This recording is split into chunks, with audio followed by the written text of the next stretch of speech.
Wealthy boyfriend bought a $150 engagement ring, but the reason why is shocking. My fiancé is quite well off, and while I don't make as much as him, I certainly would not be struggling on my own.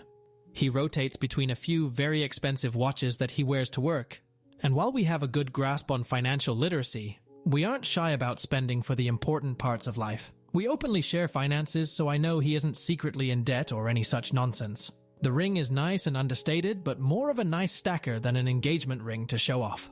The stone, which I'm doubtful of being a diamond, is quite small. It is not heirloom.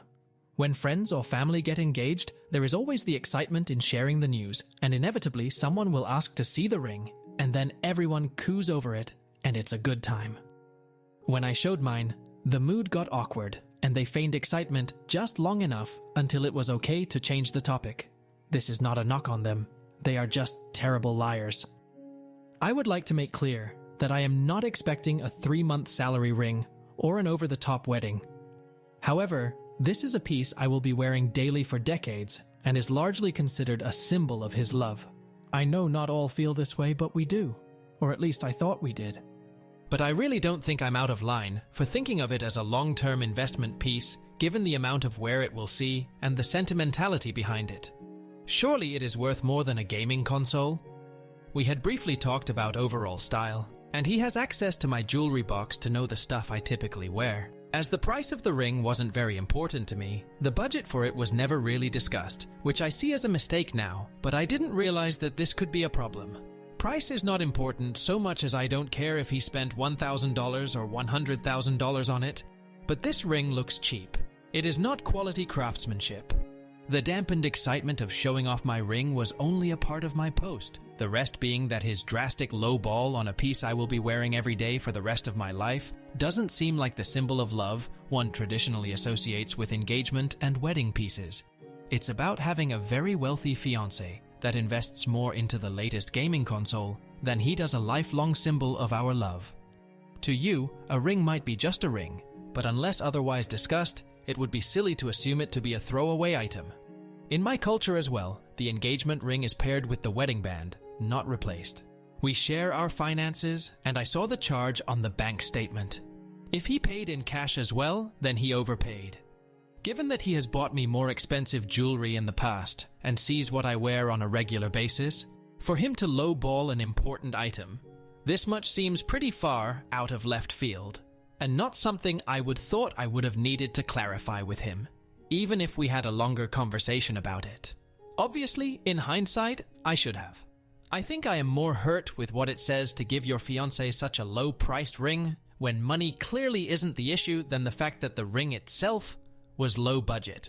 If we were worse off and $150 took effort to save for, I would be over the moon at what he got me and shoving it in everyone's face. However, this is not remotely the case. He has gifted diamond studs and other fine jewelry before and will splurge a bit more if it's something for the both of us. For example, a surprise getaway weekend for a holiday. He doesn't throw his money around needlessly, but he isn't stingy. To be blunt, it's a cheap ring in look and cost. Yes, he could have spent hours picking out the indie jeweler to get the ring that is nothing like what I have or have ever mentioned liking in a much lower price bracket than we would ordinarily spend on just regular accessories. However, I don't feel like I'm making a large leap in assuming he didn't. To me, this is about more than just the fact that he didn't get the exact style I had in mind. I also take exception to the people here acting like being unhappy with the ring means I'm unhappy with the engagement. Nowhere have I ever said this to be the case. Life isn't an all-or-nothing game. I can be unhappy with the ring while still being madly in love with my fiancé and thrilled to spend our lives together. We will be talking about this for sure, but I know this can be a touchy subject and wanted an objective eye on it first. Update 1. He came home and we were settling down and around dinner. I started the conversation with, "Honey, I'd like to talk about the ring." And before I could finish, he just blew up.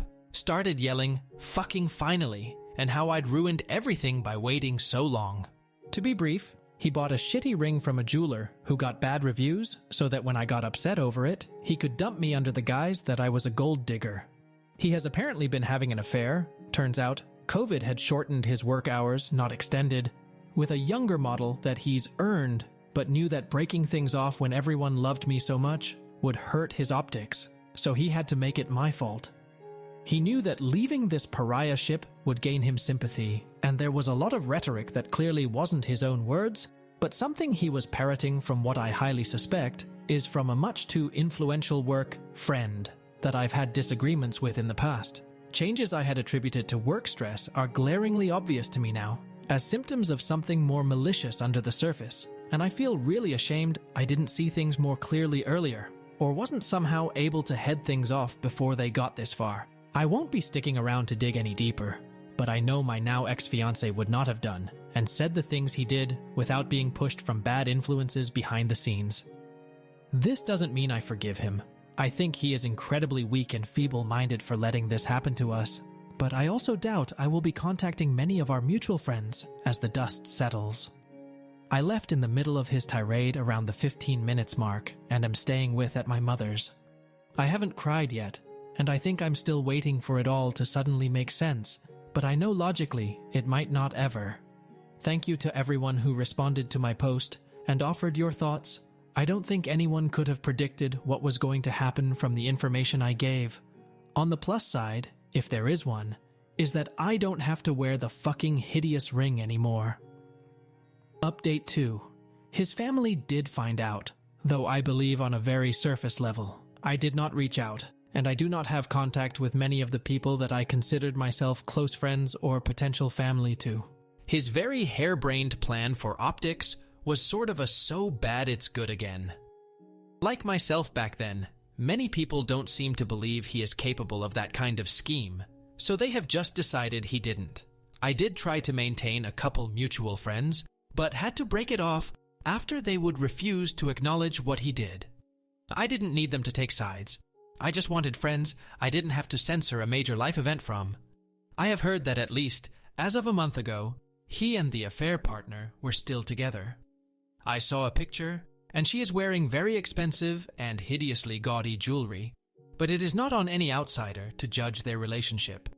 For at least the split second of the photo, it looked like they were genuinely smiling at each other and seeing his dimples again, and in that context was very difficult. So no, the pain isn't gone. I did not find a Prince Charming after. I did not make good choices in general in that regard, and am now single again. However, I am finally processing and going through true healing that should have started when this all went down, and not after some extended self-care that put other areas of my life in jeopardy. I'm fine, not great, but better than I was. All things considered, I'm still incredibly fortunate in life, and I am doing my best to celebrate what I do have, rather than look at what and who I don't.